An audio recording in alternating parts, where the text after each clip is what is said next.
Hello, everybody. Your broski's here on One and Done. We're a Coleman Hawkins night away from a really big night. Still saw a lot of green screens, though, in our future this evening and beyond for this Friday slate. Mike's going to join me to break it all down right here.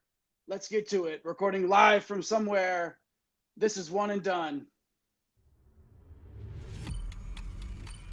Get out the insurance cards, get out the copays. The office is open, my friends. Brought to you by drroto.com. It's time once again for everybody to come aboard that Green Screens Media train. Welcome to One and Done. Bienvenido a todos a One and Done. Your fast break of college basketball information. We are powered by the world's greatest website. No, not the world. I'm sorry. The galaxy. No. The universe's greatest website, drroto.com. I'm your sometimes humble host. I'm the conductor of the aforementioned Green Screens Media train, and I go by the name of Jay Heinrich. You can find me on Elon's hellhole at Dr. William Cannon. I mentioned him in the open. You see him on your viewing device, and this oh, look at him right there. He's El Capitan himself, the captain of the Green Screens Media ship. Find that man on X at MC Holland 34. He's the OG Money Mike, Mr. Mike Holland. Mike, what it do? What it do, my friend? I'm excited about this slate for tomorrow. I know we still got a little bit of work to do to cash here for the last couple of games, winding down on today's 4-game slate. But tomorrow's slate looks pretty legit, man. So I'm excited. We're getting nothing but big time matchups. I don't understand why the prize pool isn't bigger, but how it goes at the beginning of the year. Hopefully on the holiday time, we'll have some bigger tournaments. But excited and ready to jump on it, man. Yeah, you mentioned that. $12 2K to first, the old heating up. He's heating up. He's on fire. Yeah, we thought we would get a bigger total there for this slate of games. But, it is what it is. And we are very early in this season, but not too early to make sure you get over to the Green Screens Media YouTube channel, hit like and subscribe on everything that you see. Just hit the subscribe, boom. Notification bells as well. And if you want to, make sure you follow us at One and Done CBB on Twitter, on Instagram, on TikTok. You never know when we're going to drop some bets. You never know when we're going to drop some core fours. You never know, so make sure you're following us on all platforms, as well as our guy at Fantasy Nav, our guy Eric the Blue pushing the buttons tonight, and our guy Napesy Hustle, the real Napier, our guy Chris as well. All right, hey, 1,219 subs at this moment. Who's going to get us to 1220? Where's the chat? The chat was live the other night. Too early. It was litty. It is too early. These guys haven't had enough of but maybe it'll warm up as that whiskey starts to infiltrate a little bit into the old veins there. We hope to see you in the live chat if you're hanging out with us. Even if it's your first time, make sure that you hop in the chat. And, tonight, maybe we could just get to 1,220. It would be great to get another milestone there. But, we're on our way to 11 fulfilling gazillion, I think, and one is our goal. So help us get there. Why not? Hey, there's Cam. Right on cue, our guy CT. How'd you do tonight, Cam? CT Huggin, aka Cam. He's got 3 names, but he's one badass dude. Been with us here on Green Screens Media and One and Done for a long time. Let us know how you did tonight, Cam, and we're happy that you're joining us here to talk about this Friday slate. Mike, give us a quick overview of what we need to expect. Quality of teams is definitely there. It's going to be a fun one to watch. How are we going to look at this slate from that old 35,000-foot view? Yeah, awesome matchups. We'll go through all of these. It's going to be a fantastic night of basketball. Value plays galore, spend up galore. Expensive spend ups, a lot more than what we paid for some guys to start the season. We have ourselves a massive scoring slate that's on deck. So there's not one game, honestly, where there might be, this Maryland Marquette game, like the total but even that is still some solid plays, obviously, and 2 teams that, I don't really want to cross anybody off, which is kind of what we've been doing for the first couple of weeks of the season here, man. We haven't Oh, really had much. We haven't really had much of a choice but to cross yeah, some games off, just for lack of knowledge, lack of them putting yeah. information out there, lack Lack of talent on one of side. talent. Exactly, like who you're gonna play, and you're projected to score 60 points, and you might not even, unless you shoot 50% from the field, you ain't sniffing Unless you're that. Money You Williams. know. Yeah, money, money, money, money, money. He was money the other night. Unlike Coleman Hawkins, Cam's feeling our pain right there as well. Oh man, we are Coleman I'm Hawkins, big 100% night Coleman away. Hawkins. Yeah, well, that's them's the breaks right now. Looking at a little bit of cash across the board. I'm up on the night right now. Hopefully, can hold it through. But let's talk about that Friday slate, Mike. A 9-gamer tipping off at 7 p.m. on the East Coast, 6 p.m. Central, 4 p.m. for you guys out there in California, bruh. If you're getting down and finalizing your lineups in that afternoon break that you probably shouldn't be taking, that your boss thinks you're actually working, but you're doing your lineups. Hey, we've been there. We know how it goes, my friends. And we're glad you're hanging out with us here for the info for that. As we hop into TCU at Michigan, 150-point implied total according to Ken Palm. A lot of these numbers, all these numbers that you hear are Ken Palm, either projections or ratings or anything like that. TCU, 71 projected points. They are 3-0, are the Horned Frogs, coming off a close 5-point win at home over Texas State. And as a season ticket holder of the Bobcats, I am looking forward to watching that team in the Sun Belt a lot this summer. This winter. They looked really good against TCU. But nonetheless, TCU, 69th in bench minutes used, 35%. And these are Ken Palm's numbers from midday today. For the Horned Frogs, Frankie Collins at 7,300. He's played pretty well so far. Only an 18% shot rate, though, Mike. What he does really well, though, is going to get those dimes. He's going to get those steals. He's got his hands in the passing lanes quite a bit. And he's going to play 30 to 32 minutes. So you like a guy that's going to play that much in a game where this many points are going to be scored. So a quality play there at 7.3K for Frankie Collins. What else should we know about the Horned Frogs, Mike? Yeah, the only thing about going to Collins is you can save 1,300 and go down to Noah Reynolds. It's kind of interesting, right? At Green Bay, he was taking all the shots, all the usage, kind of taking a back seat from his role at Green Bay. Really, Collins and Reynolds have taken back seats or taken a step back from what they had to do at Arizona State and Green Bay, respectively. But we know Reynolds can score. I like that he's got a 32% assist rate. Did not see that coming. So if the shots are going to be there for you at 6K, he's going to project really well. So I think Noah Reynolds here at 6K is going to be a very, very solid mid-tier play. Trezarian White, $1,000 more at the forward spot. He's probably the only other guy I'm looking at here. He's been scoring the ball okay, but just not doing anything else. And we always say it, high 6, 7K and over. You got to do a bit more unless you're just going to go nuclear for 25, 30 real life points. And, the thing with TCU is they have played a lot of guys, but, when the games have been a little bit tighter, you're getting White, Reynolds, and Collins into the 30-minute range. So for me, I'm really going to limit my exposure to Noah Reynolds, Frankie Collins, and then I don't know if I'm going to get to Trezarian White. I'm probably going to cross him off. He's more of a contrarian, like GPP target at this price, like a game stacking piece with one of the two guards. On the other side, Michigan, 79 implied points here in this one, coming off a 2-point loss to the Fighting Tim Duncans of Wake Forest in a much more condensed rotation here. Roddy Gale's a part of that one, 5,800. Played the most minutes against Wake. He played 33. Didn't play well.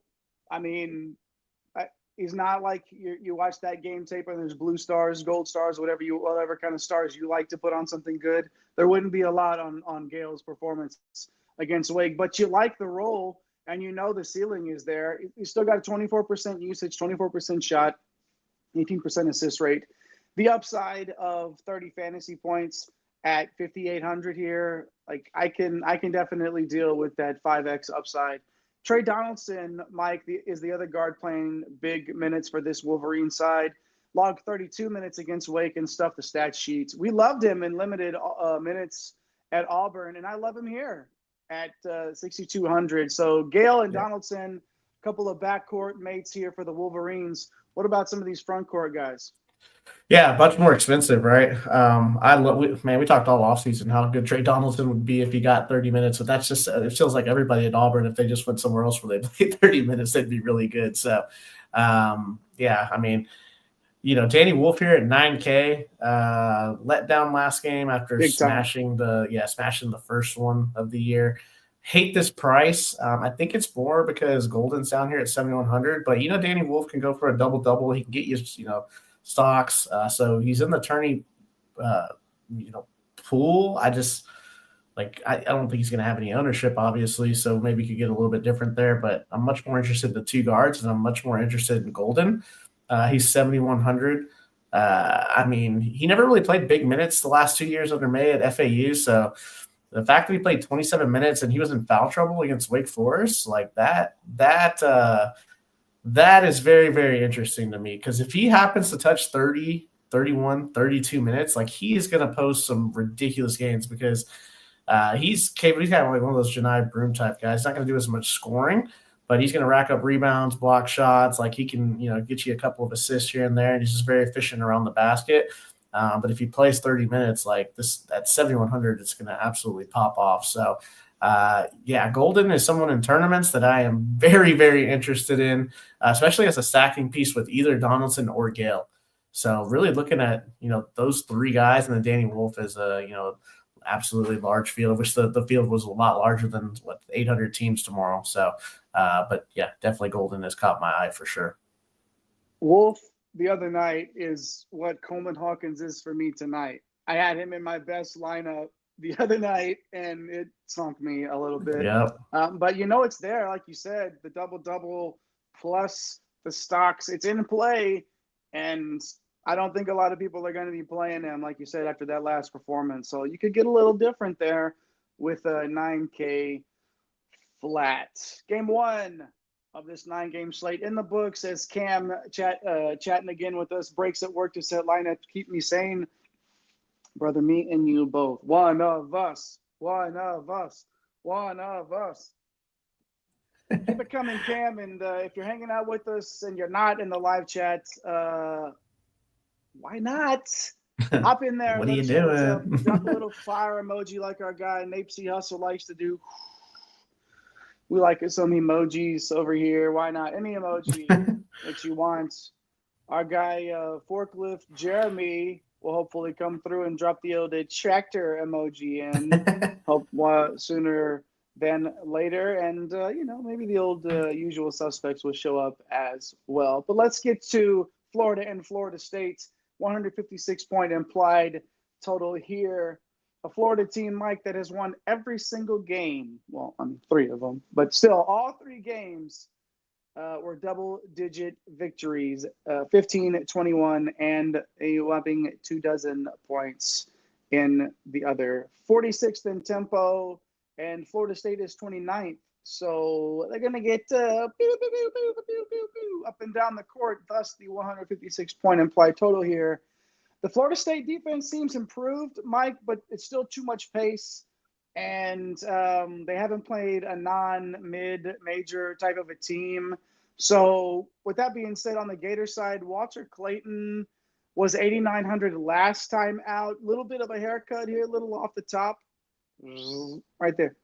$400 worth. 8,500 now. He's been great at the point guard position. I expect him to be much more aggressive in this game, especially with the tempo. It's going to allow him to get out and be more aggressive. Definitely a tourney play for me, Mike. What else should we look at in terms of plays for the Gators? Yeah, I mean, it's the third time I think we've had them on on our rundown. So Elijah Martin's there, but he's still 8K. I mean, he's a pivot off Clayton. I don't love it because I love that Clayton obviously has that assist upside, although Martin can produce across the board. I'm just worried about if he's going to be able to score enough fantasy points with Clayton and Richard on the floor with him. So, last year was John L. Davis and Golden, right? And he's, kind of just there in like the 7s, which would be nice, but we're in the 8s right now, and he's got not just Richard and Clayton. He's also got Condon there. So a little bit tougher to get to Elijah Martin for me. Will Richard, though, definitely a decent option here. Great start to the season. He's taking a lot of shots, 24% shot rate. He's got a little bit of stock upside. His steal rate's up right now. I just, man, with this many quality games and some of the pricing down at the bottom, you're going to be able to get to some studs. So if you're building out like a mid-tier team or kind of a last man in, like, you're coming up with 7,400, 7,500, like Will Richard is definitely a solid piece. Alex Condon kind of in that same situation, 7,400. A lot more risky because the minutes aren't always guaranteed. And even though Hanlockton's out of this front court, we still have basically a 4-man rotation in this front court. So Condon not guaranteed to get anything but maybe 22, 24 minutes. Put up 10 points, 8 boards, 2 assists with 3 stocks in 18 minutes last game. Minutes. So, yeah, this guy's just a monster, man. So if he ever gets out there for 25, 28 minutes, like he's going to throw up a 40 bomb for sure. So kind of a large field stacking partner if you're trying to get a little bit different for me. And that's about it on this side. But obviously with this type of pace, I mean, both teams, like you said, in the top 50 in tempo. It's going to be a lot of fantasy points going around here. But also with that may come some foul trouble and things like that. So definitely have some interest in these 4 guys for sure. Maybe not as much in Martin. And we only discussed guys there that are 7,400 and above. Not a lot of value there on the Florida side that we should entertain, Mike? Nah, not much there, man. These, the 3 guards are going to play 30-plus minutes, and then you have a big 4-man rotation at the front court. So, there's nothing there. But the other side, Jay, Florida State's interesting for that price points. Yeah, okay, so let's get to them then. Let's get to the Seminoles. 29th in tempo, as we said earlier. Florida's given up 35% from 3 like that. For sure. They're 20th. The Seminoles are 20th in bench minutes at 40%, but 3 starters played 27-plus minutes in a 7-point game against Rice. That would be Watkins, Bolbowen, and Ewan. So 8,100. This is his team, Mike. 35% usage, 33% shot rates. The minutes should be there in a closer game. That Rice game was a fun one to watch, and I feel like with as many points as are going to be scored, as many possessions that will be had, Watkins is somebody that I'm going to have to consider here. Looking for revenge, a little revenge game factor. We love a good narrative. Let's take a walk down narrative street here. Only had 13-1-1 against them on the road last year. Maybe looking for a better game because we know that upside of 40-plus fantasy points for Watkins is there, Mike. Yeah, absolutely, man. Every time he takes the floor, I mean, he's, last year was like, you can just cross everybody off on Florida State and you just play Watkins, right? And even though if he would play sometimes 27, 28 minutes and make your head hurt, he would still put up 35, 40 fantasy points. So definitely a lot of interest in Watkins as a tournament play. You got a couple of guys down here that are cheap, even though they like to run a ton of guys out here. We'll talk about Malik Ewan. He's a forward. He's 4,800. He's the Ole Miss transfer. Played 27 minutes in the Rice game, so that's really the only data that we have for a game that was close for them. Like the rates on the year aren't bad. 23% usage, 25% shot rate, a 26% combined rebounding rate, even a 10% assist rate, and then chips in a little bit with blocks and steals. So the only thing with him is like look out for fouls. And the minutes aren't guaranteed. He's 5.5 fouls committed in 40 minutes. So not great there. But if he can stay on the floor for 27 minutes in this type of environment, and they're going to need him because obviously Florida has a bunch of bigs. Like he's interesting, more of a game stacking piece with the Watkins. Taylor Bolbowen, I tweeted about him today. He's 4,200. So here's the thing. Like when we're doing all of our preseason work and talking about this stuff all offseason, like the one thing that I noticed is that Bolbowen joined Jameer Watkins, with coach there at that ACC Media Days, Coach Hamilton. So, he trusts him. He's seen 25 and 30 minutes in the last 2 games. He doesn't shoot it much. So the shot rate's not really there, but he can rebound and rack up stocks for sure. So a solid value play. If there weren't as many value plays, like he would rocket ship, he's probably going to project if a lot of optimizers are going to have him at 4,200, like he's going to be way up there if they're projecting him for 25 to 27 minutes in this type of environment. So Taylor Bolbowen, an interesting piece. I'm going to tamper expectations because some of these guys could play 22 minutes and then We're just not getting there. But I feel pretty confident in Bull Bowen. Malik Ewan, more of a large field. Like if you're trying to stack up this game, play all three of these guys, and then run it back with one or two, a Condon and a Clayton, and get crazy and just hope this game goes to overtime or go way over the total because this tempo is pretty crazy. But this obviously this game, all these games are interesting for sure. Crazy tempo and some crazy value on the Seminole side there with Ewan and Bowen. Watkins, of course, with the upside that you love as well. Good stuff there in the Florida and Florida State matchup. And Eric, somehow in the chat, sir, I thought you're supposed to be pushing the buttons. You probably pushed that button right now. How are you taking a break from your work, sir? No, are you pushing again? Off and on again? Off and on? What are we coming? Come on, man. No, I'm just kidding. Always good to see Eric hopping in there. Be like Eric and be like our friend Razzle. Hanging out with us. Very nice to see you. Honored to have you in the live chat with us. Yeah, he was up there at the top tonight. Hanging out in the big tournament second tonight, right? Yeah. Top 3, top 2 right now? Yeah, top 2 right now, Raz, man. Nice stuff there. Yeah, holding on to second right now. So I'm just hoping to cash a second lineup tonight because of old Coleman Hawkins. That's all right. Hey, we're gonna hit one of these lineups here really soon, or we don't have a Coleman Hawkins or a Danny Wolf. We'll get around it all. LJ Cryer yesterday when I finished 5th. Oh, Cryer, it was Cryer. I had sharpened like 40%. I went Cryer and 60%. Of course, Cryer's in my 60% or in my best build. It's like if it was Cryer, if it was Sharp, I would have won first last night. But it is what it is. Nonetheless, we're on our way. Thanks, Razzle, for hanging out with us.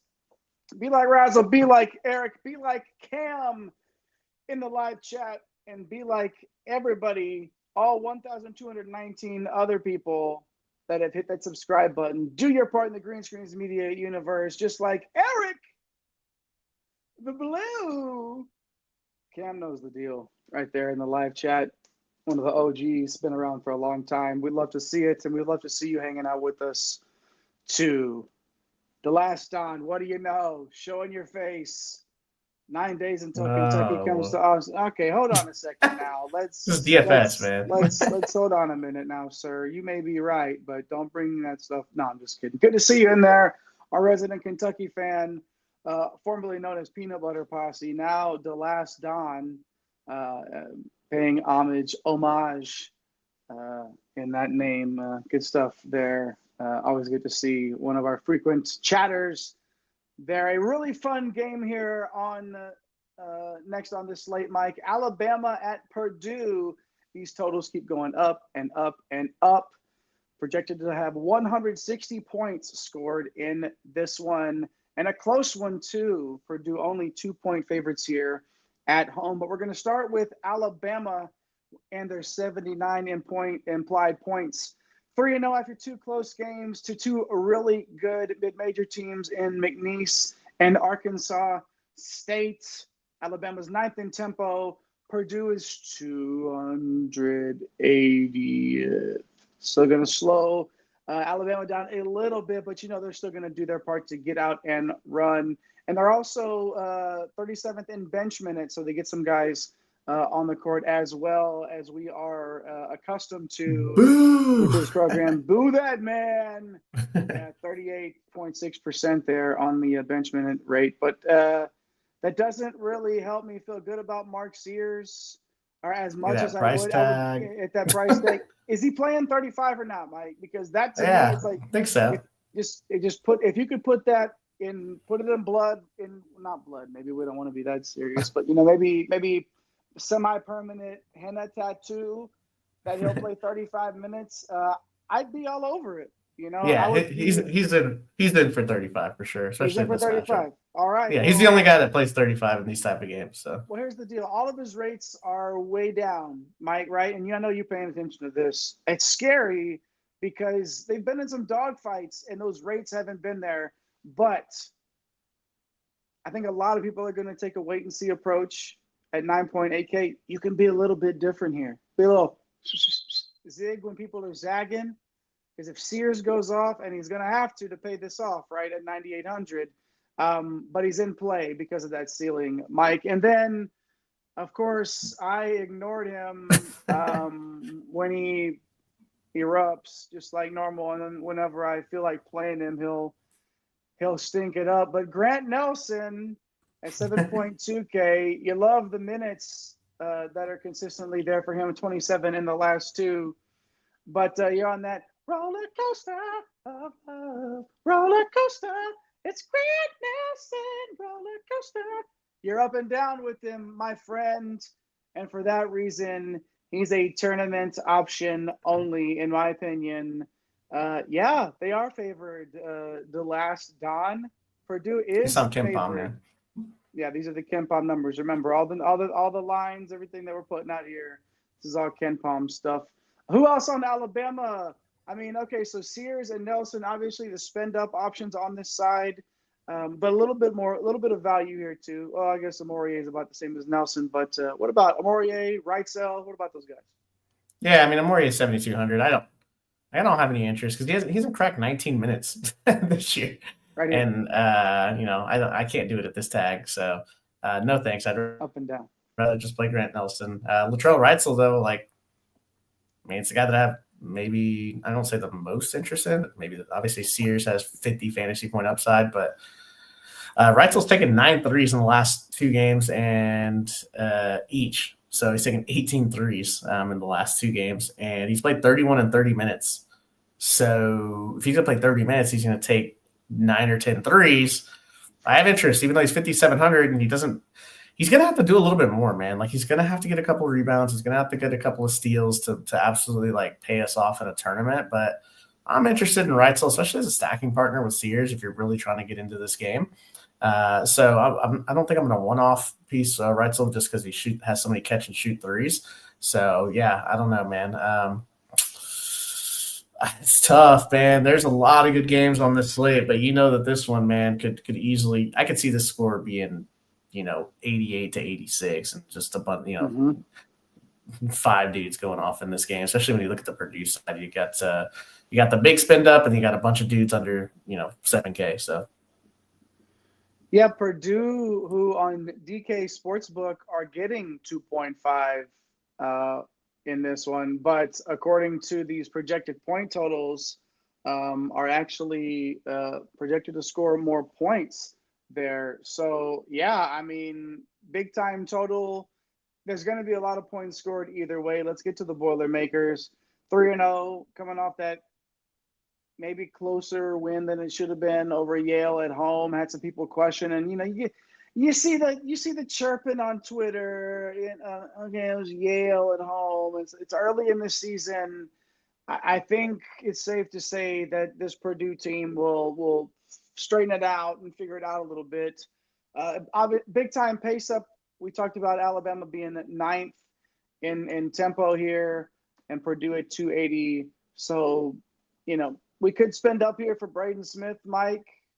It paid off last time. Will it pay off again? Will it pay off again this week or this game? Yeah, I mean, he's 10K. And he's coming off the smash game, right? So 22, 9, and 6 with 5 steals. I mean, this is a tough matchup, and the price tag is, it's up there, but it's an elite pace. I mean, if you think it gets over 163, Braden Smith is probably having a really good game.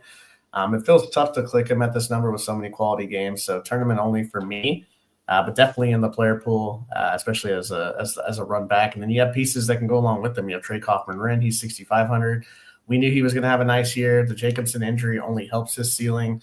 The problem is he's going up against a really tough front line, but I think he's going to play, 30 to 34 minutes going through the season here, and he has 30 fantasy point upside in that role. I'm not going to play Lawyer at 6K. Like, he's just annoying at that price tag, and either needs to make a bunch of 3-pointers or needs to do something else for once in any other category, which he rarely does. The guy that I do have interest in is Miles Colvin down at 4,300 as a stacking partner. Solid value play. Like, his minutes have gone up every game, 17, 20, 24. His role is pretty secure, obviously, as a 6th man here. 20 fantasy point ceiling here, especially if Lawyer gets into foul trouble. We could see him early. Could see him get into the mid-20s again. So definitely looking at Miles Colvin here, Jay.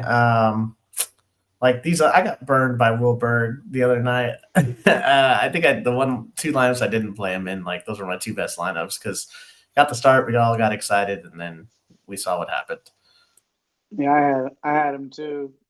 3K flat, hard to argue with. No, wait, what was he last time out? It wasn't 3K. What was it? It was. I think it was like 3.2. It was 3.2. cheap. It was right there near the minimum, right? Yeah. And didn't quite get it. And I don't think we can go there again with these kind of minutes.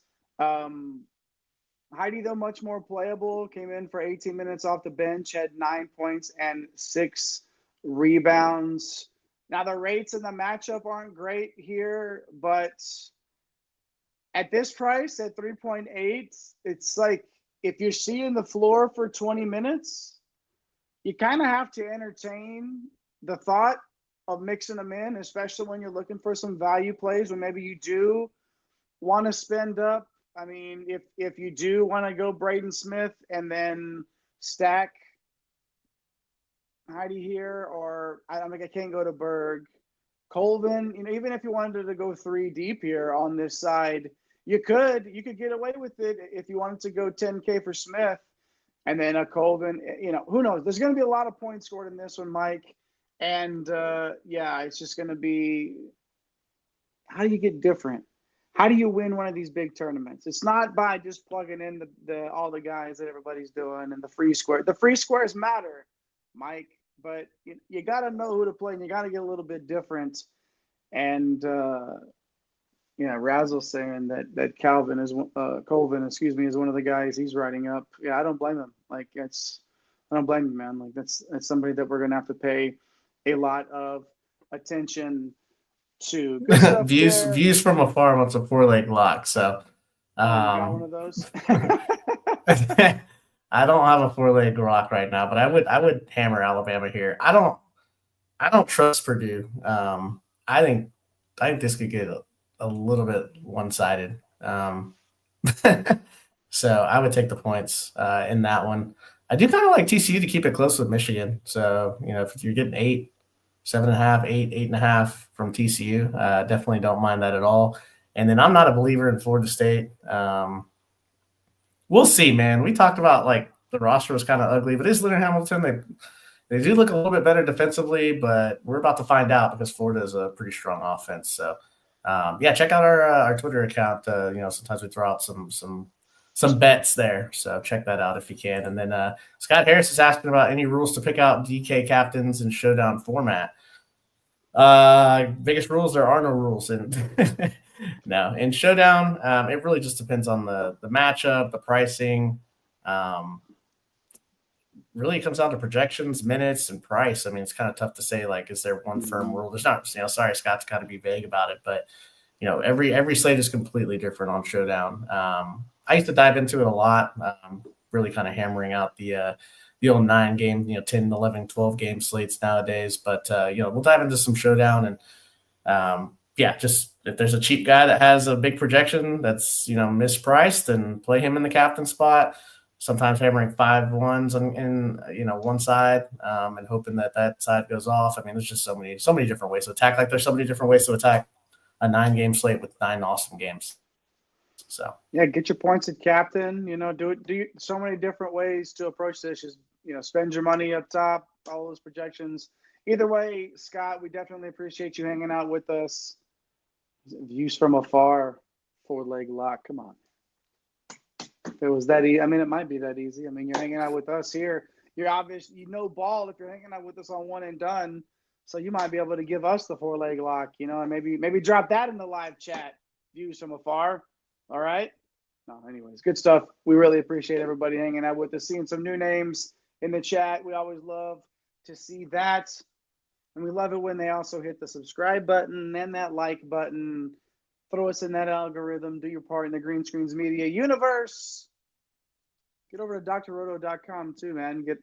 I dropped an article today on buy and sell and hold in fantasy football stuff. Mike, you're still writing articles over there, aren't you? Like, you still got some CBB. Yeah, I got some NFL stuff that's out there. Some NFL stuff up there too. So get over to drroto.com after the show.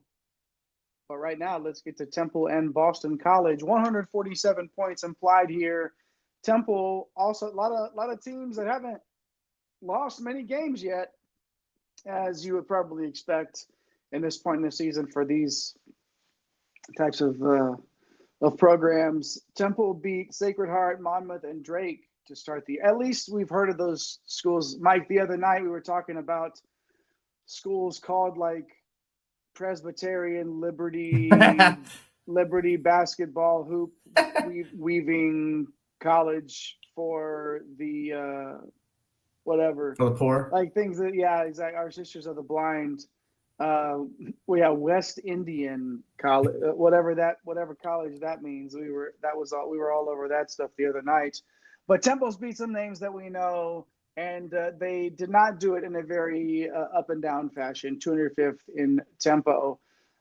Their opponent, though, Boston College, 314th in opponent free throw rate, 300th in turnover rate. So the stocks will be available.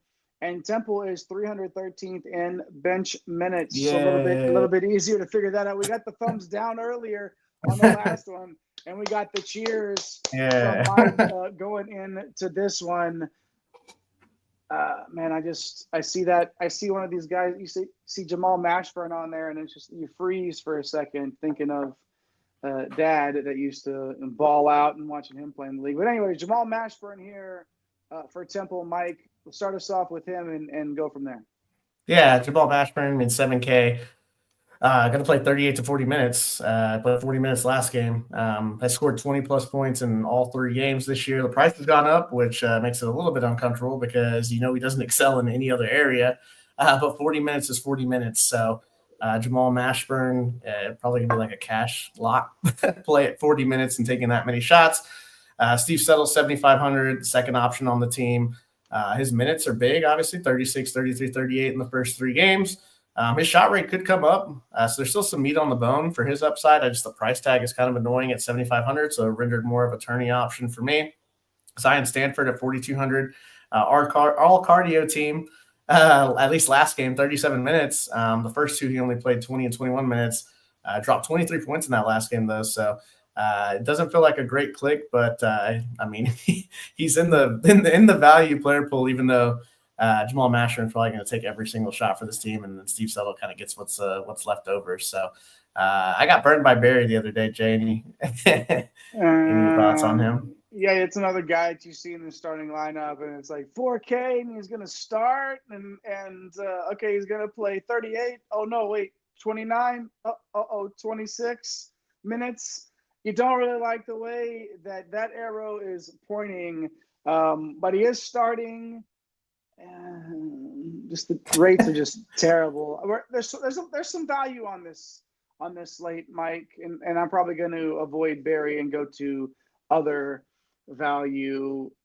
Let's get to the Boston College side. 1-1 and got blown out, and by blown out I mean like just mollywopped by VCU at a neutral site, 80-55. They are 346th in effective field goal percentage. Yeah. Yikes. Okay, so on the other side of that, Temple is struggling a little bit on the glass, and Boston College is off to a strong start on the boards. So big men, Boston College will benefit from that. But a weird team to figure out with the pricing. It's not like there's a guy that you have to consider, 9.5K. No. It's like, Donald Hand is 6,900. He leads the team in usage and shot rate. He's played 30 minutes plus both games. Where are the assists, Mike? Can I get a dime?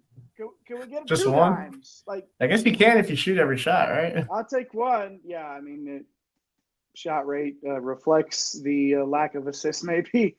But he definitely is a strong rebounder. And you got to assume that eventually, I like to say sometimes if someone will trip over a steal, is Hand going to trip over an assist or 2? Like accidentally they mistake a shot for a lob or something. He meant to do that. Yeah, sure he did. Give him the assist. At 6,900, at least because this is going to probably be a tight game, Mike. He's got to be an option for tournaments. But I don't know, man. I'm not going to have him on a ton of my stuff, but he's in play for me. Yeah, I mean, kind of this Boston College side is it's kind of just there. Deion Brown, 6,200. He started the last game, played 29 minutes, even in a blowout where they got whopped. That you just talked about VCU. Just another tough price tag to pay, though. Feels like these guys are all $500 too expensive, maybe even $800, $1,000 too expensive to consider. The thing with Deion Brown, like he's not, at least hasn't shown that he's going to offer much more outside of the scoring. Chad Vinnings sitting there at 5,900 at forward. The big boy, he's like 280 pounds, consistent 24 to 28 minute role. Like he can score, but his rebounding's down this year. So maybe a little bit of a positive regression there. He does have a 25% usage rate and a 12% combined stock rate. In a tight game, like we maybe see him post a nice game. Tournaments only. Elijah Strong, he's 3,700. His minutes fell to 22 in the VCU blowout. So he's cheap, but I mean, we're going to talk about a lot better value plays here. So Elijah Strong probably not clicking the button here. It's weird. We're talking about bets earlier, like kind of like the under in this game, 147.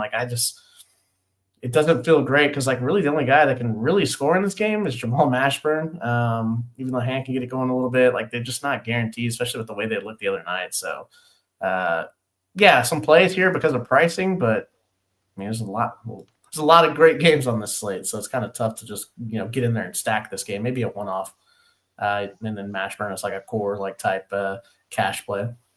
Be choosy with this slate, man. Like be choosy. We haven't just had a lot of opportunities to look at slates so far and just be like, hey, be choosy. Do whatever you want here. Yeah, it's usually like play that guy for 3K because he's going to play 30 minutes and mispriced. Yeah, exactly. But yeah, no, let's do what we want tonight. Let's play the game that we like to play. Let's get this bread. And while we're at it, let's hit those like and subscribe buttons as well. Of course, Scott, anytime, man. Thanks for hopping in with us. Be like Scott, hop in the live chat. And be like the last Don, Mashburn and Bronny making us feel old. Yeah, no doubt about it. It's a part of the deal here as we chatted up about the game that we love. And Mashburn, I remember this Jamal Mashburn basketball card. It was like die cut, and you could see through a part of it or whatever, man. Like Mashburn was legit. He was averaging 20 points a game for a while in the league. Like that's serious talent there for Mashburn Jr.'s father. And Mashburn Jr. is definitely somebody that's going to be on our radar for this slate as well. So y'all hit all those buttons, like and subscribe. Do us a solid. Hit it. No, hit it for real though. Go ahead, like and subscribe. Do your part in the Green Screens Media universe, and do your part to talk about SMU and Butler with us here. 155 point implied total. Loving these totals, man. Like sometimes you get those stinkers where it's like, 100. What do we have the other night? There was one that was like 135. Yeah, that was the Minnesota North Texas game that went. The score was like first to 50. Yeah, so, we will get one that's in those low 140s later. But most of these games, Mike, are in the 150s, and even hanging around 160. And SMU and Butler here at 155.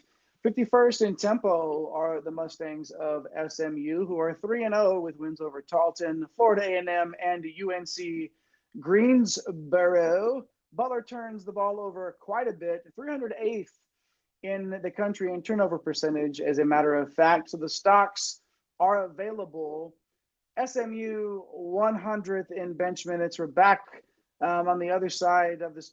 We didn't get the all out and out boos here from Mike, but they're right there in the top third, obviously, in bench minutes used. Somebody who doesn't have to worry about being subbed off at least as much as some of the other players is Kevin Miller, who's going to cost you 8.8K. He's, of course, the lead dog in Enfield's guard-centric system. If you look at these rates and they don't get you a little tingly feeling a little bit, then I don't know what's going on. 32% usage and a 32% shot rate for Kevin Miller And we're talking about no assists earlier. The opposite game for Kevin Miller, a 49%. Yep, clean off the eyeballs. That's correct. 49% assist rate. And, tack on the old 5% steal rates as well, just for S's and G's. 32 minutes is what I want to get out of him. Might be closer to 28 or 30, but either way, nice game environment. Price is up, but I do like entertaining the thought of Miller in a lineup or two, Mike.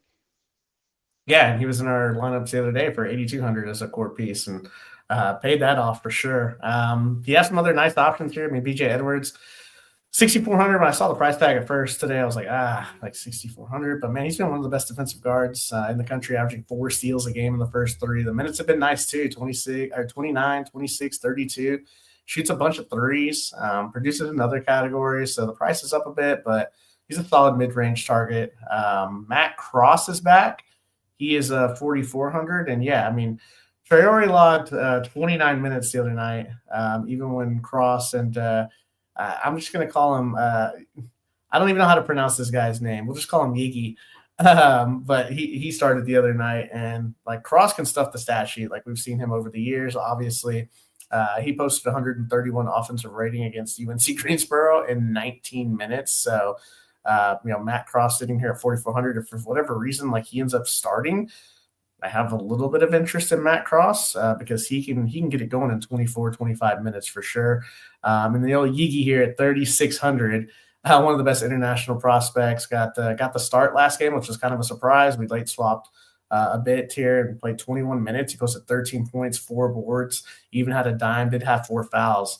But his stock upside is there going forward, even though might get into some foul trouble, but he's a solid value play at 20 to 24 minutes. I think 10% of people that played him the other night will probably want to get a little bit of action with him, even though there are a bunch of value plays that I'm not sure that you like have to jam him in, obviously. Is Yigi Toglu a guy, again, like 3,600, like you like that value, but is he somebody that, like, of all the value plays, is he on like the bottom half of them for you? Like, are the minutes like a for sure thing? That's what I'm worried about. Like, yeah, Traore's there. Yeah. Minutes. Like, I'm not sure if those minutes are going to be there for him.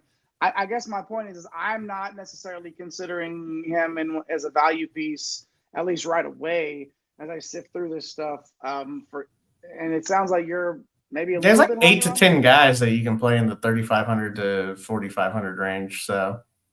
Yeah, I don't know. I mean, we already talked about one, Taylor Bull-Bowen. He plays 30 minutes against Florida. Like, that's a great price for him. We'll talk about some other guys. We talked about Colvin from Purdue a second ago. So, yeah, we got more guys coming up too. So, yeah, he's not a priority at all because he's only going to play 20 to 22 minutes. But if he plays 26, and it's just like per minute stats, the guy can put up a big number. And if you need it at 3,600, it's there. And if you, what do we got? Oh, yeah, Mike's Money picks in there was saying he could see Butler and SMU being a shootout. So, I mean, if that's the case, if you're feeling that strong, if you feel like they're going over that 155-point implied total there, then why not get some pieces, as many pieces as you can. And how about some pieces on the Butler side as well? Lost to Austin P by 2 at home. Okay. Like, is everything all right over there, guys? We're okay. All right, we're good. Pay stuff here for Butler, and they are 283rd in bench minutes, so a little bit better there. Yes, we got the little, like the golf clap, like the small one. Golf clap there, just a tiny golf clap, and maybe a little bit more volume behind the next one for Telfort here. Mr. Cardio for this team again. He's going to be out there huffing and puffing. 37, 35, and 35 minutes in the first 3. Despite that, you're looking at an 18% shot rate, and that worries me. If I'm paying $7.3K for Telfort and he's not going to even get the shots up, 21% usage, Mike, it just feels We've been Yeah, I mean, pardon me, we've been it's kind of leaving, been weird at this price tag for even since last year. and we've been leaving money on the table, right? We've been looking, we've been having that conversation in the group chats. We've been having our conversation about how much money are we actually leaving. And Telford, if you're looking back and at the end of your time and you've got 600 extra there and you want to go bump somebody up from 6,700 that you have in there to Telford at 7,300, I'm not going to tell you not to do it. He's in play due to the game environment for sure. Just feels a little bit too expensive for me, Mike. Another all cardio guy, Pierre Brooks, just a shooter, but somehow found 6 assists last game. Tripped over Again, him. yeah, he tripped into 6 assists, right? Another guy that feels just a tad too expensive for me. I don't know if I could do it. I can get there. I mean, I could get to either one of these, I feel like, Mike. I don't know if I want to, though, at these prices. Yeah, and a big part of that is the other guys that are on this team. Patrick McCaffrey, I have massive interest in at 5,200. Probably the best point per dollar play on this side. He's racked up 33 minutes, 36 minutes, 35 minutes. He can shoot threes. He can rebound. He's absolutely too cheap if he's going to be on the floor for 35 minutes. So you would like to see some stock upside for tourneys, knock out a steal or two to really get him to that 5X value. But Patrick McCaffrey, a very, very solid play. Finley Bizjack at 4,600. He missed the first game, but played 34 in a very tight second game, the one that they lost to Austin Peay. He only played 25 minutes of a blowout, but he's got a nice 22% shot rate and 40% assist rate. And we love the way he played in limited minutes last year. Like, if I knew that he was going to be on the floor for 32 minutes, I would absolutely click the button on this guy, especially in this game environment. So, yeah, I think the problem with Telford and Brooks, they're a little bit overpriced, and you've also got the cheap options on this side of McCaffrey and Bizjack. Something of note here, Augusto Cassia, the forward, 4,200. He got the start over Andre Screen last game. Played 20 minutes. He had 16 points, 4 boards. Played 23 minutes in a tight game against Austin Peay. Definitely a pivot from Edey on the other side. But, yeah, I just don't know what to check the starting lineups. I don't know that I need to go here because we've got tons of value plays. In particular, Bizjack and McCaffrey, we add them to the list as solid plays there. So if we see that Screen starts at 3,400, he's a little bit interesting, but we'll just have to monitor what happens there. And I don't know that I could get to Cassier or Screen because McCaffrey and Bizjack aren't that much more. And because we do have other forward value, one guy in particular for West Virginia that we're just going to smash again at his price tag. So we'll talk about him on the last game. But yeah, Butler and SMU. I mean, this is easy to get into this game for sure. Are you considering stacking guys from both sides in that one? If you go okay. Yeah, I mean, you could go 3-2 in this one easily. You could go 2-2.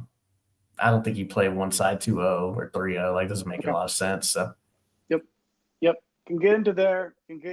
Feels like there's been a McCaffrey in college for a decade now. We definitely know that name has been around for such a long time, this period across all sports. But yeah, it doesn't matter. There's one hanging around, just waiting, and they just factory make them and just churn them out.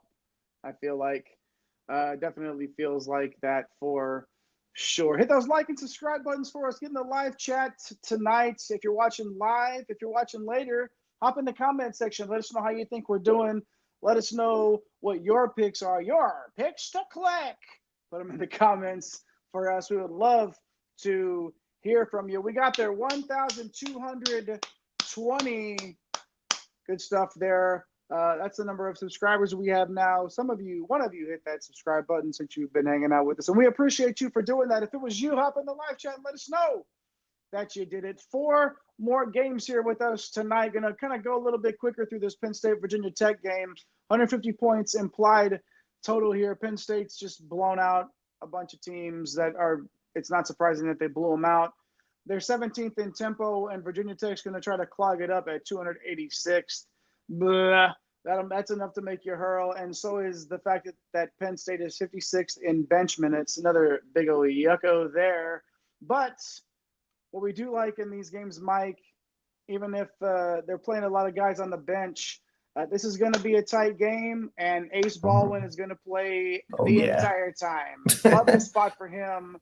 I'm old enough to remember playing Ace Baldwin at 9K flat last year. And 8.3 is a little bit enticing for sure. 26% shot rate, 28% assist rate. one of the best spend-ups on the slate with his price, offensive role, and elite defensive upside here. And Mike, I mean, Zach Hicks, game stacking partner only, going to shoot a lot of threes and some rebounding upside, but it's tough to pay off 6,400. Man, maybe what about Puff Johnson here, Mike? Any interest in Puff? Yeah, I mean, it's tough to get to either one of these guys. I mean, Puff Johnson, 6,100, like, it's just kind of okay.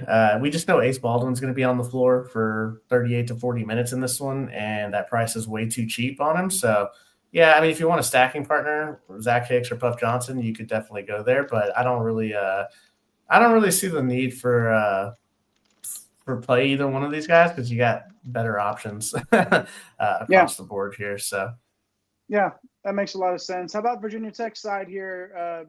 3-0 on the season, escaped Winthrop at home, 58 to 42 a few days ago, and a pace-up spot for the Hokies.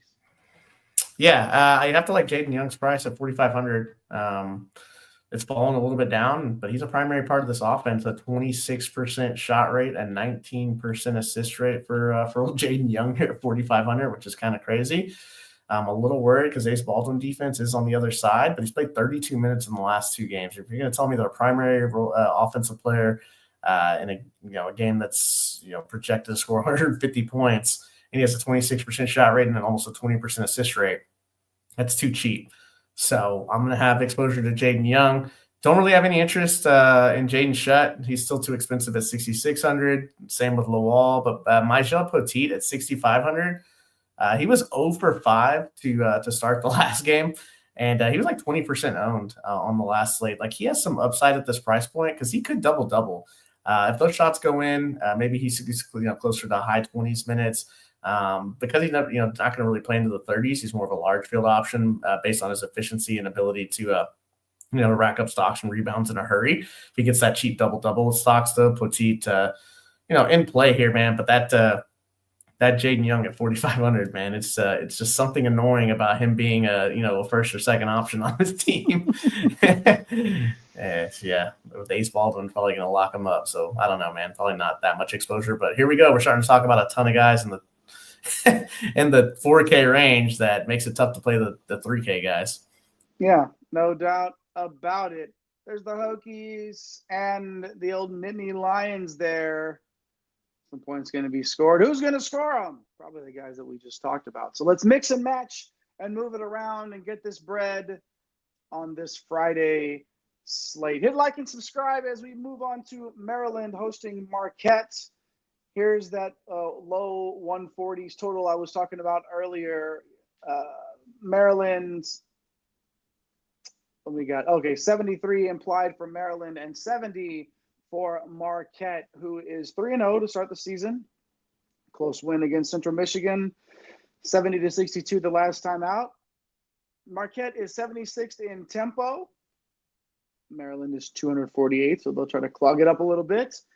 And Maryland is 5th in defensive efficiency. So all that being said, Mike, an expensive option here at the top of their roster, and then a little bit, maybe some mid. Yeah, a little bit up all over the price ranges here for Marquette, really. So this is the one game where I don't say maybe close to crossing off this side, but Cam Jones is 9,500, and like we know he can have a big game, but the usage rate's only 23%. His assist rate's way up. This price is kind of out of control for this type of game environment and this matchup. So he's more of a contrarian spend up. Chase Ross, we loved him the other night. I know you did too. It's at he's 6,700, kind of the same as Jones, but the mid-tier option that we're going to talk about in a lower implied total on the slate in a tougher matchup. These two guys are probably a pass for me, Jay, but there is one guy because of the price tag that we have to look at. That's probably going to need to be on the floor, man. What do you think about Ben Gold here? I think I wish he played more than 20 to 24 minutes is what I think about Ben Gold. Like, if you could tell me, I would 28 even. Oh, my gosh. And he might get there in this one. Maryland plays 2 bigs. They sort of, right, okay, who's going to be out there on defense? Ben Gold might get a chance to play those extra minutes. He can get the boards. He can block shots. And he can shoot threes. At this price, at 4,100, yeah, I get that the matchup stinks because they play two bigs, but they're good. Okay, they're really good. So the matchup maybe isn't necessarily there. The minutes will be though, and for 4,100, I think Ben Gold has to be considered in that value player pool more than some of the other ones we were talking about earlier. I think Ben Gold, Mike, has to be in that conversation, don't you? Yeah, I think he does, man. And another 4K piece, right? 4.1. Yeah. It's probably going to project well if he's going to play. I would think he has to play 28 minutes because these two guys on the other side are got to. they're pretty dominant. He's got to. And, who knows? 4,100, fill up the stat sheet. Could be in that winning lineup. Love to see it. 143 points. Again, this total isn't necessarily giving me those big cash vibes, but at 4,100, why not? And why not Maryland, who's 3-0, jumped to that start by crushing Manhattan, Mount St. Mary's, and Florida A&M. Big-time pace-up for the Terrapins. They are 4th in bench minutes. Boo!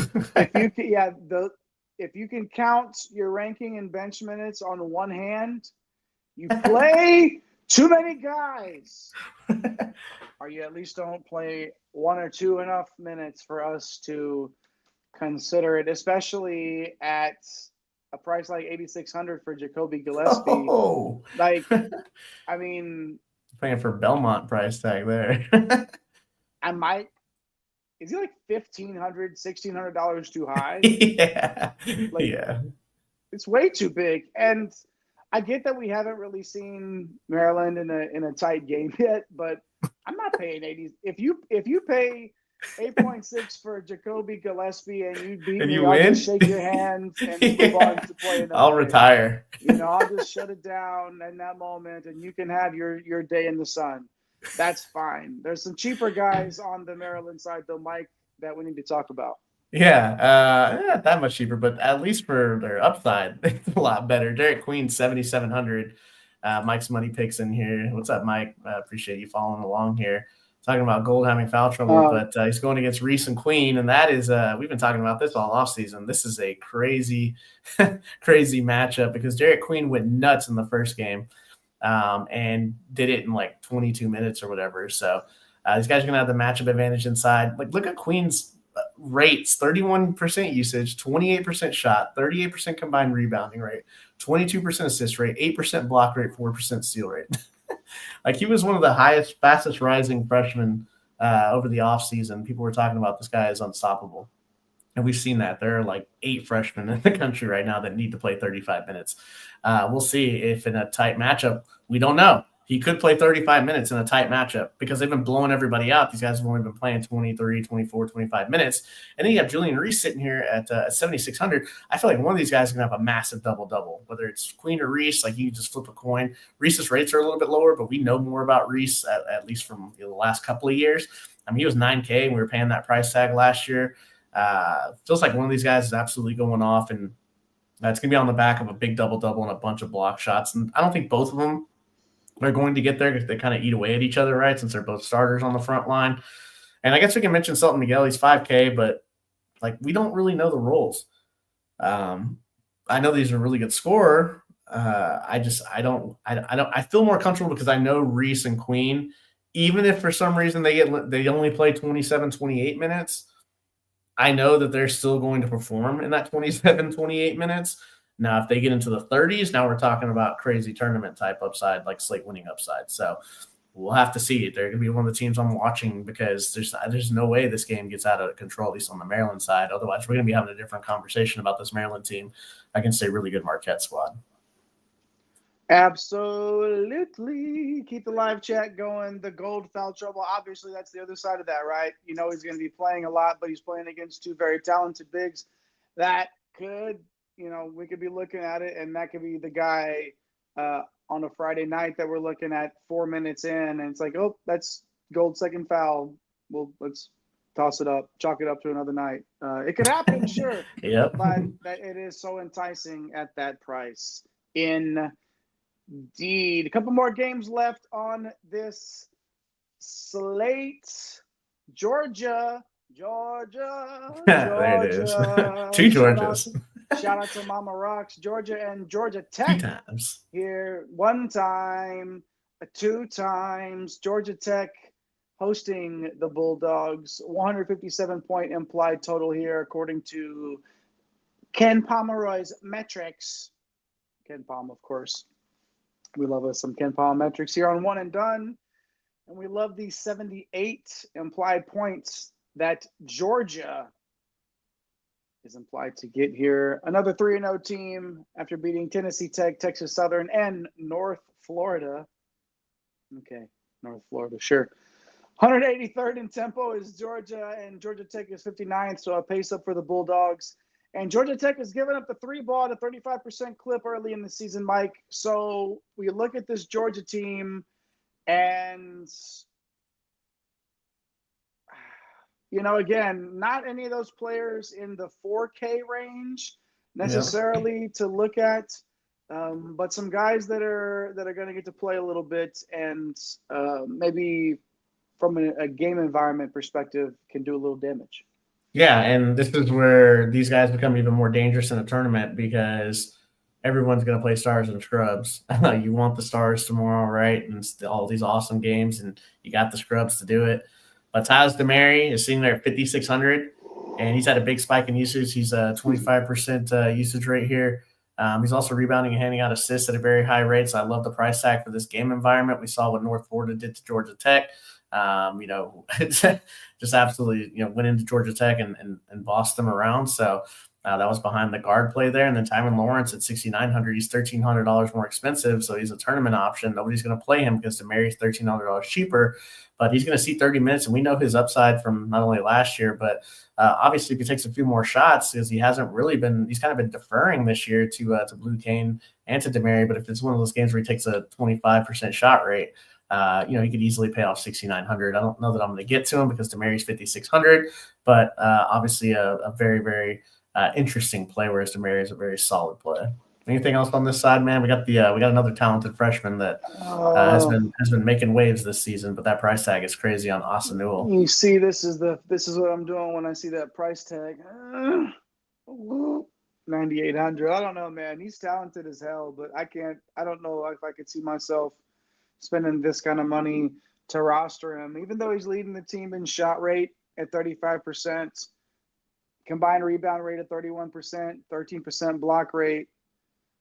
But when you look at the other guys at the top, who are we spending up for, right? You got Sears, you got Smith, some of these other guys at the top. Kevin Miller. Do I want, if I'm going to spend up, is it going to be with Asa Newell or is it going to be with Sears? Yeah, or Smith, and I don't think it's Newell. Yeah, not at this environment and not at this price. I'm just not doing it. I can't. Sorry, not sorry. I'm not really sorry because I'm just not going to do it. But definitely could see making some plays there. Silas DeMary right there, 5,600. Got to be able to just play the mid guys sometimes. You got to be able to just do it. It can't always be stars and scrubs, like you said, Mike. You got to be able to just. Yep. All right.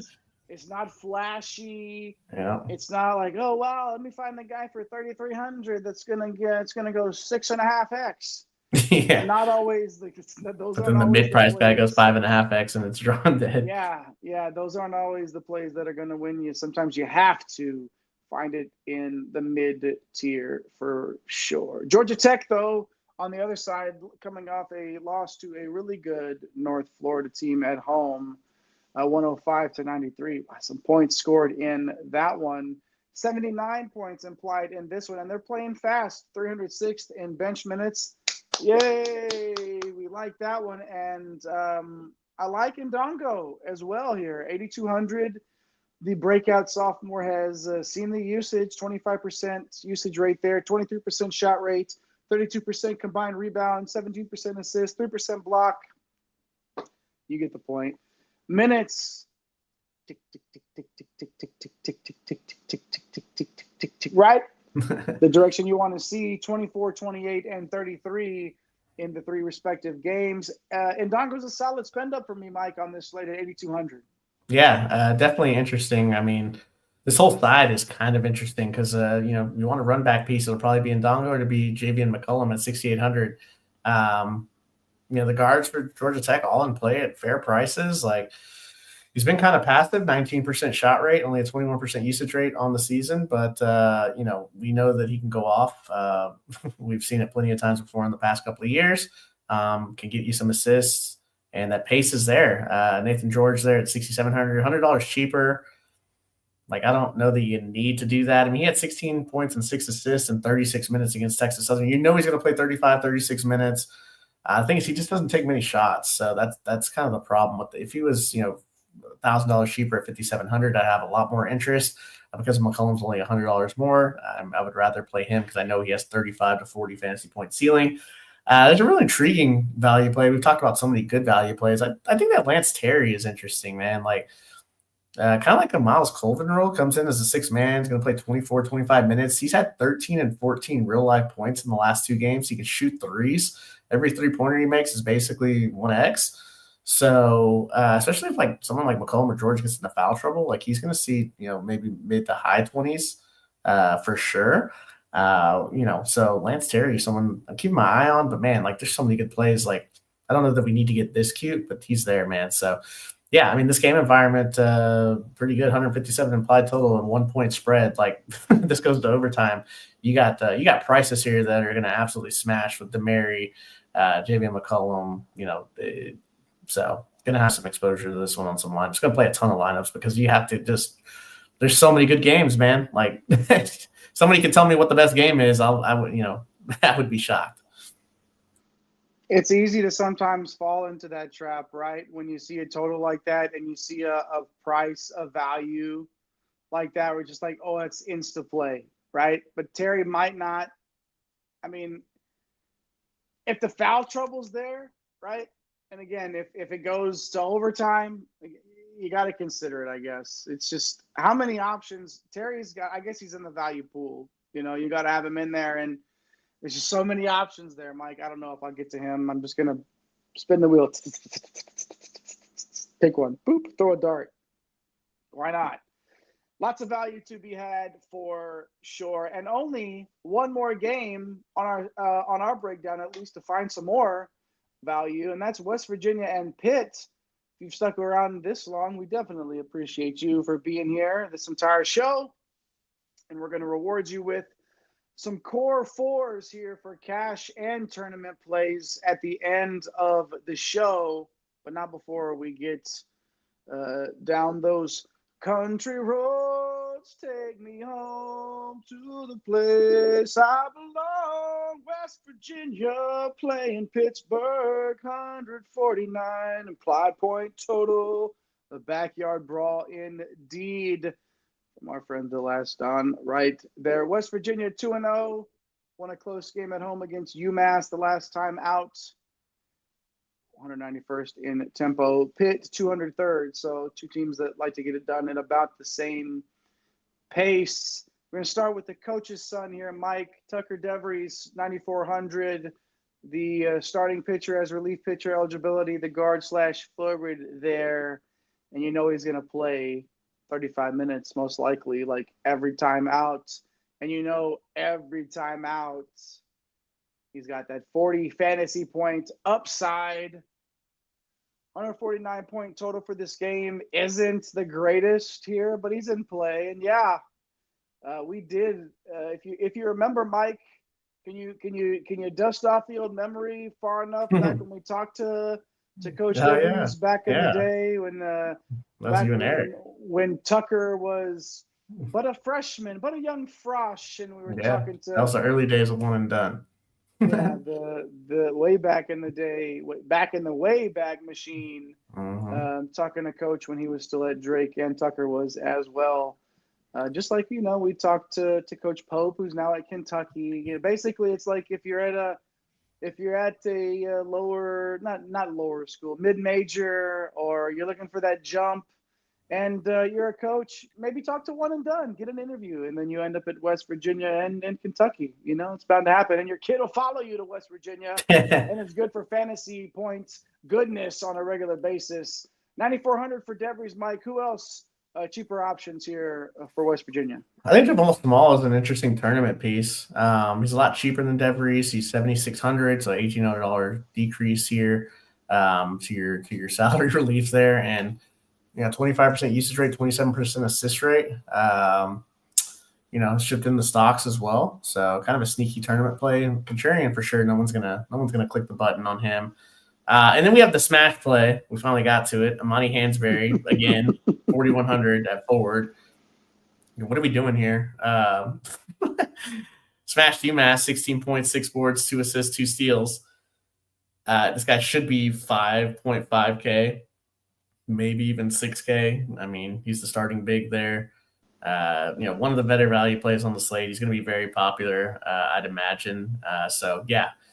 DeVries and Small, definitely like contrarian tournament type options because you got the easy value here in Hansberry at 4,100. So going to be a lot of my lineups here. And then not just the mid-major coaches, Jay, but Coach Jeff Capel here. We talked to him this offseason as well with the Pitt side, man. What do you got? Yeah, we sure did. And Pitt has so far this season beaten up Radford, Murray State, and Gardner-Webb en route to a 3-0 record. And even with those blowouts, Mike, 319th in bench minutes. Let's go. Me like it a lot right there for sure. And it makes me want to spend up a little bit maybe for Ishmael Leggett at 7,900. The question last year was the minutes. It doesn't seem like a problem this year. And he's had at least 6 boards in every game, along with that 14% assist rate. He's in the conversation. He's in play. But Jalen Lowe at 6,800, even cheaper there. He's had an amazing start to his sophomore year. Last game didn't shoot very well, but we'll chalk it up, okay?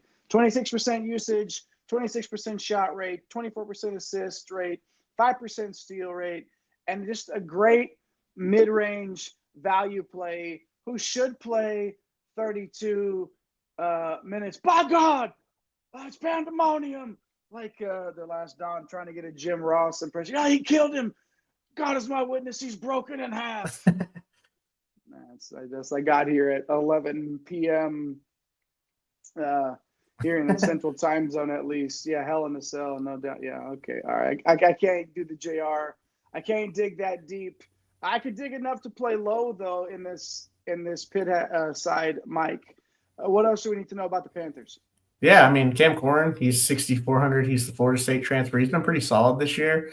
I don't think he's to be owned because where he's at price-wise, and I don't know that I'm going to click the button because for 400 more, I can get low. There's some guys below him here, but he's a tournament option, at least in the tournament player pool. Damian Dunn transferred over from Houston via Temple.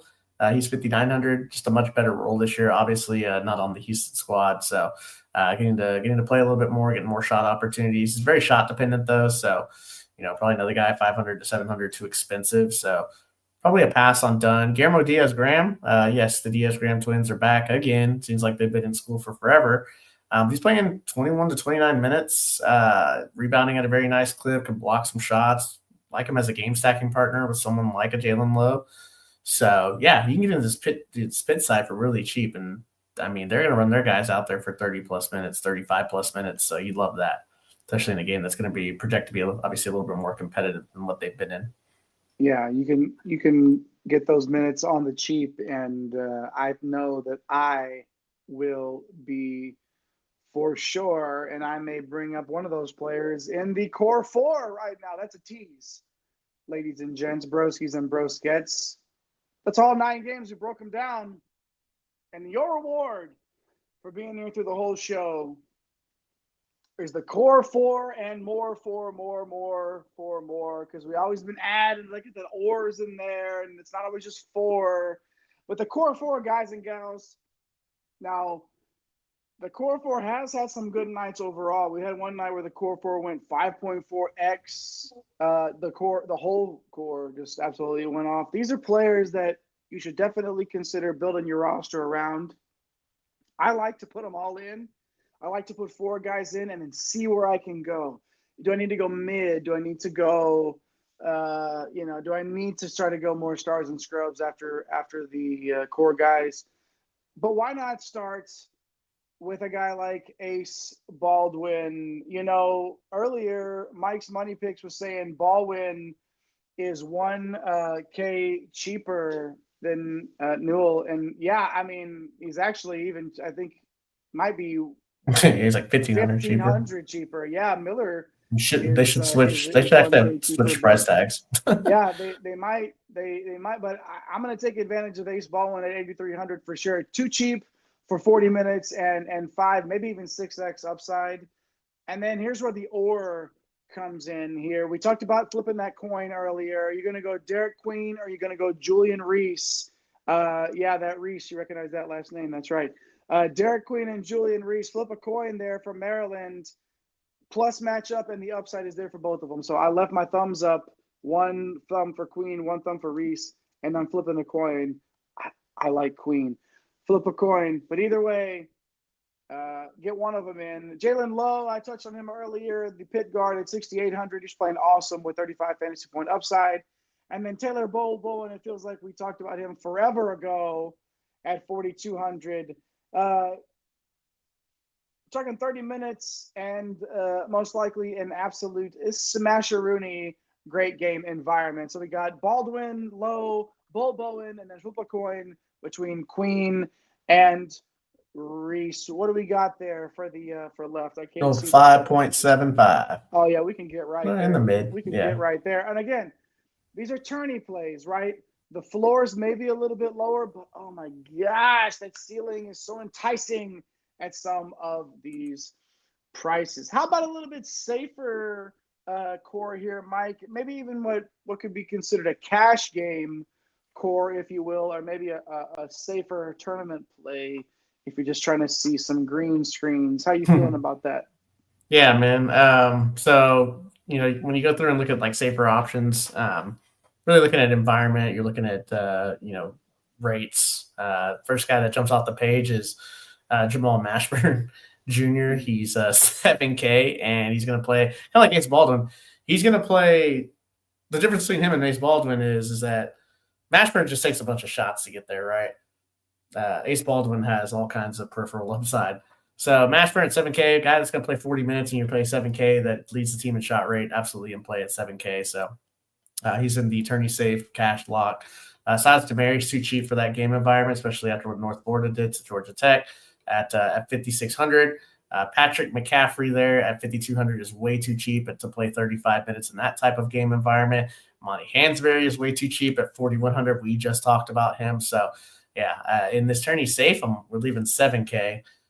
So there, I guess all this to say really, Jay, is that I'm going to have to play probably 15 to 20 lineups tomorrow because there are so many ways that you can play this slate. I mean, there are tournament plays from West Virginia at the top. There are, there's more plays on Georgia Tech that you could go with. Georgia's kind of interesting with their guards.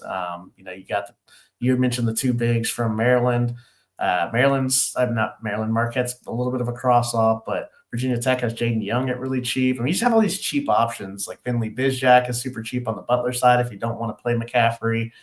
It's just on and on and on down the list, man. I mean, it feels like we talked about Bama Purdue such a long time ago, but even in that game, you have Miles Colvin, you have the spin-ups on that side, and Braden Smith and Mark Sears. It feels like we forgot about Jameer Watkins at 8K, which is kind of crazy. So, man, like it's going to take a ton. Like there are going to be guys that, like every lineup tomorrow, every play in the winning lineup is probably going to be 5.5 to 6X. Like that's how it's going to be a massive score to win tomorrow. There's just so many good plays. And so many good games. We hardly get this many really good games, which is annoying that the prize pool is like this, but is what it is. Yeah, that's one of Eric's biggest beefs of the prize structure and these prize pools this early in the season. Understandably so. Yeah, I'm looking at that at my lineup for tonight. All Flames except my guy Coleman Hawkins. What might have been. Yep, got a little bit of a rebate there at the end, so I did okay. Nice. Move on. I'm ready for tomorrow. Nice. Yeah, we're on our way. Yeah, we are today, especially if you're on the East Coast. It's already Friday. watching. We just covered that 9-game Friday slates. And a couple more of you hit that subscribe button. Definitely appreciate you. We are at 1,222 on our way to a billion subs. Razzle hopping back in before we get out of here. Definitely going to be tough to finalize a build or two in the bracket. You going for it, huh? You're going for the 250 bracket, the old quali, hopping in there right away. I love it. That's the first one of the season, yeah, right, Mike? first one of the season. Yep. First one. Yeah, I can't do that for Not this yet. type. Not this slate, Yeah, man. not this one, huh? I'm like, I don't know who the hell I'm putting in my. Like, I want to play everybody in the slate. So. Yeah, and we probably will. We'll sprinkle them all in and see what happens. Ownership's going to be spread out, dude. It's going to be. There's none of the 70% bullshit from tonight. It's going to be. It's going to be some dudes where you're like, how the hell is he 10%? Like, this is awesome. That's our guy Napesy Hustle will find somebody that's like 0.5%. And you're like, where did you even find this guy? And who knows? He just finds them out of nowhere. Who knows? But it might take that to take down this tournament tomorrow. Great stuff tonight. We definitely appreciate everybody hanging out with us. If you stuck with us for the whole show, awesome stuff. If you just watch us on 2x speed, 3x speed while eating your Cheerios in the morning or whatever it is that you do, drinking that morning cafe, if you will, we definitely appreciate you. And I appreciate El Capitan joining me tonight. That guy, Mike Holland, at MC Holland34 on Twitter. We appreciate our guy, Eric the Blue, pushing them buttons tonight and hopping in the live chat as well, along with The Last Don, Mike's Money Picks, Scott Harris, Views from Afar, Razzle hopping in there at the end, Razzle 11 Grinds. Definitely appreciate you hopping in and spending some time with us. Shout out to you as well. Oh God, the Texas Rattlesnake, he did it. It's the Austin era. I had to try, man. I'm dried out. But you knew I wasn't gonna Austin. It was gonna happen for sure. Hey guys, I'm the conductor of this whole thing at Dr. William Cannon on X. Happy to be here. Your sometimes humble host. Make sure that you follow us at One and Done CBB on X, it's Green Screens Media is the YouTube channel. And if you're watching it with us on X, get over to YouTube and hit us up. But at One and Done CBB on Twitter, on TikTok, on Instagram. The bets are going to come. They're sporadic sometimes right now, but they're going to get there. And who knows, if we're dropping something, if it's worth our time to drop it there, we feel really strongly about it. So that's how it is worth your time as well. Thank you, Cam, for hopping in one last time. And thanks for everybody for being a part of the Green Screens Media universe. Tell somebody you love them. Take care of yourself.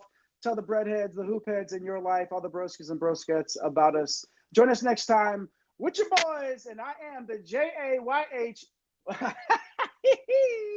You need to go to sleep. YHEINRICH. Come again. Good night, y'all. Thanks for stopping by the office. Get your fantasy prescription by subscribing to the channel and checking out drroto.com. And until the next visit, be well and take care.